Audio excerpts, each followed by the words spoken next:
Hi అందరికీ, మాడపచ్చు పెళ్ళి కదా. అయితే ఇలా పసుపు ఇసురుతుర్రు అన్నట్టు. ఈ పసుపును ఏం చేస్తారో తెలుసా? పెళ్ళైన తర్వాత పెళ్లి కూతురికి అప్పగింతలు అయ్యే టైంలో గడప కడిగి ముగ్గేస్తారు కదా, అప్పుడు ఈ పసుపుతోనే వేస్తారంట. ఇప్పుడైతే పూసుకుంటుర్రు చెంపలకి. పసుపు ఇసురుడు అయితే అయిపోయింది. ఇప్పుడైతే మనం తలంబ్రాల బియ్యాలను అయితే కలుపుతున్నాం అన్నట్టు. ఇట్లా 5గురితోనో 9 మందితోనో 12 మందితోనో ఇట్లా తలంబ్రాల బియ్యాన్ని అయితే కలుపుతారు. ఈ తలంబ్రాల బియ్యాన్ని కలిపిన తర్వాత ఇట్లా అన్నీ ఒక తట్టలో పోసి అయితే తలంబ్రాల బియ్యాన్ని అయితే దంచుతారు అన్నట్టు. దంచిన తర్వాత వీటన్నిటిని ఒక కొత్త తట్టలో అన్ని తలంబ్రాల బియ్యాలు పోసిన తర్వాత పెళ్ళిలో కావాల్సిన సామాన్లన్నీ అన్నిటినీ ఒక దాంట్లో పెట్టి జీలకర్ర బెల్లం కూడా అవన్నీ ఒక తట్టలో పెట్టేస్తారు.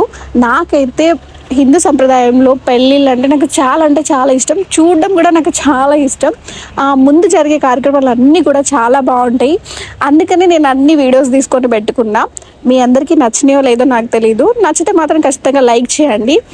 మాకు పెళ్ళి అయిన తర్వాత అటెండ్ అయిన ఫస్ట్ పెళ్ళి అన్నట్టు మా ఫ్యామిలీలోనే కాబట్టి చాలా అంటే చాలా ఎంజాయ్ చేశాను. నెక్స్ట్ పెళ్లి వీడియో వస్తుంది, తప్పకుండా చూడండి. Thank you so much. Bye.